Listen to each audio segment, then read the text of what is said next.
Ma'am, yung ibang congressman nagsasabi po na wala naman daw po silang usap-usapan about impeachment. Sa inyo lang daw po nanggagaling yun pong impeachment na allegations. Naku, sino taga-inquirer dito? Why, ma'am? Wala dito. Kasi last year, di ba lumabas na yung interview ni Congresswoman Franz Castro at sinabi niya na may impeachment at sinabi niya yung tatlo na grounds for impeachment. Last year pa yun, ma'am.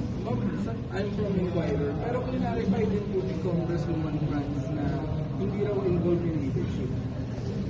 Sabi niyo, hindi raw involved in leadership. Hindi naman kailangan kasi talaga involved yung leadership. So bakit siya nagdi-deny? It's enough na pinag-uusapan ng mga members of the House of Representatives ang impeachment. Hindi naman kailangan involved ang leadership. Pero ano sinasabi ng mga kaibigan nyo? Ongoing pa rin ba yung usapan sa impeachment? Paano ba? Ano sinasabi sa inyo ng mga close friend nyo dito sa House?